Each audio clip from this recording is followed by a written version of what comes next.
After a week of record-breaking warmth, now parts of Colorado are bracing for some weather whiplash. Thanks for joining us. I'm Jennifer Meckles. After back-to-back days of high temperatures, record-setting temperatures, the metro will finally see some snow this weekend.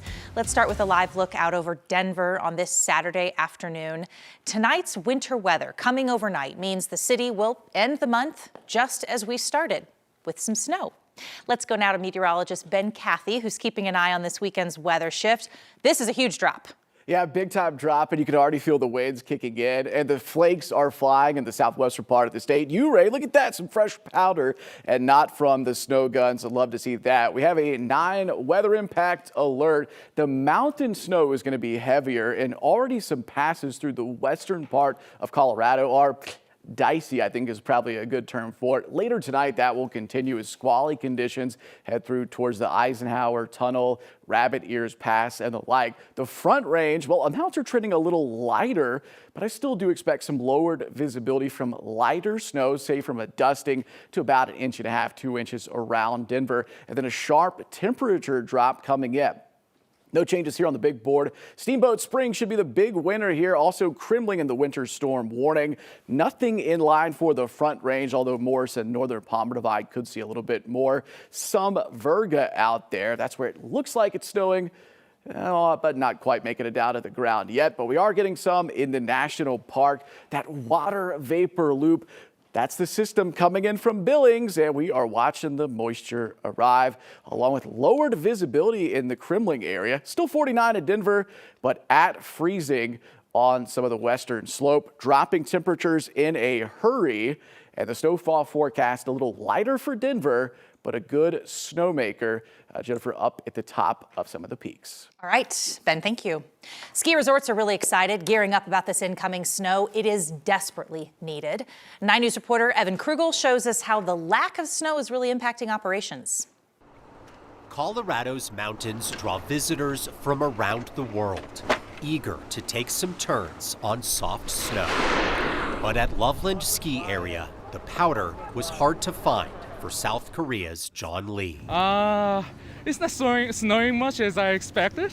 Yeah, it's a bit, maybe something like disappointing. Disappointing is how locals describe this year's conditions too. What they make melts the next day and then it just turns into ice, and the whole runs are just covered in straight ice. This is definitely an off year. At 62 inches, Loveland has more snow than any other resort in the state, but it's still well below average, and most of the lifts here aren't even open, with January just days away. It's been decent, but we're ready for Mother Nature to kick in. Marketing Director Lauren Roberson is choosing to stay optimistic. Comparatively, we're definitely not seeing as much snowfall as we did last season at this time, but that can turn around really quick. It just takes a couple storms to really flip the season on its head. And it's still early, so we're gonna be in January here in the next couple days, and it could be a monumental snowfall month. She's hoping the storm that's blowing in will kickstart changes here. John Lee hopes so too. I've heard that there's gonna be some snowstorm or something tomorrow. I think it would be better for me to enjoy it. If not, there's always next year. We usually have a lot more snow than this, so come back next year at this time, and it'll be worth the money. At Loveland Ski Area, Evan Krugel, 9 News. The incoming snow means, of course, a lot of mountains can finally open up some more territory. Not the case in Telluride, though, which Telluride Ski Resort closed today. The ski patrol members are going on strike. This comes after 99% of the union representing the patrol workers rejected the resort's final contract offer. Telluride Professional Ski Patrol Association members have been without a contract since their last one expired in late August. They're fighting for higher pay, more affordable living in Telluride, compensation they say would bring better retention and growth. The resort says staff are now working on refunding guests who bought tickets directly from them. 2 people aboard a small aircraft are safe tonight after their plane crashed this morning.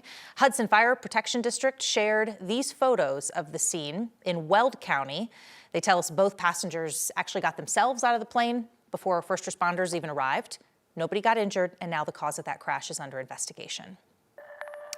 Without any prior warning, Colorado canceled more than 260 commercial driver's licenses. This comes after the Trump administration threatened to withhold $24 million in federal highway funding from this state.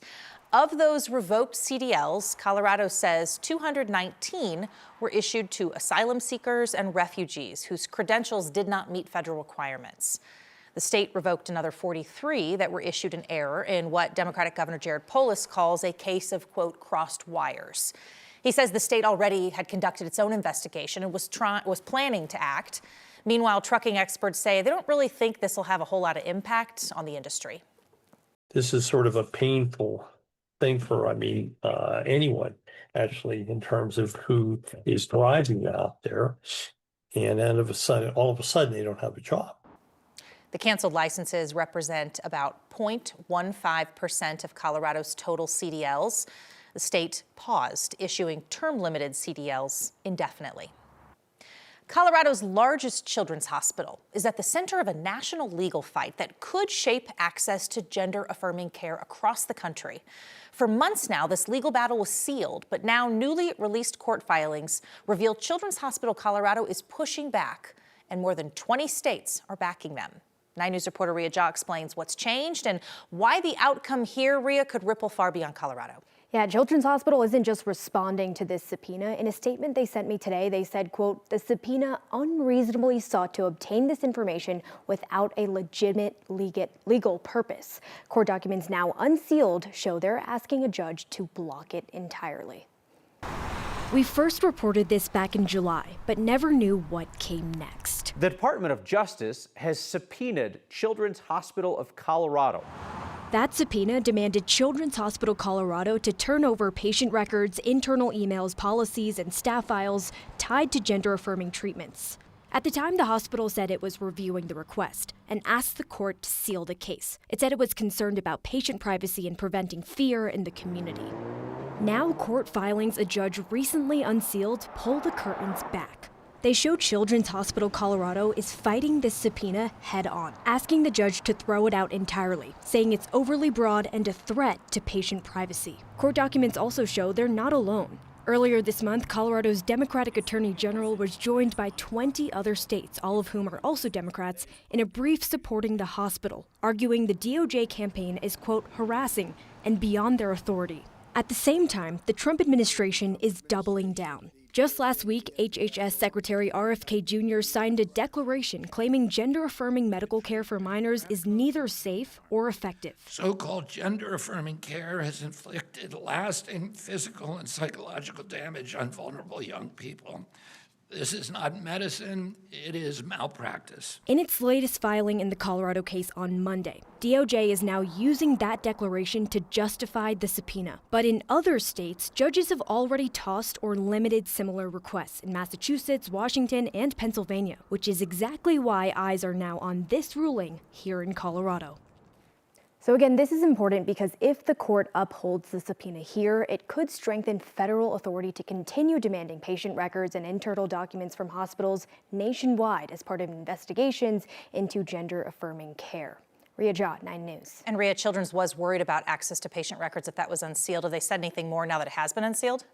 So the records that are unsealed right now currently doesn't have any private patient information. The judge did say that, and if there is any private patient information in the future, they said that they would look into concealing those records. Okay, all right, Rhea, thank you.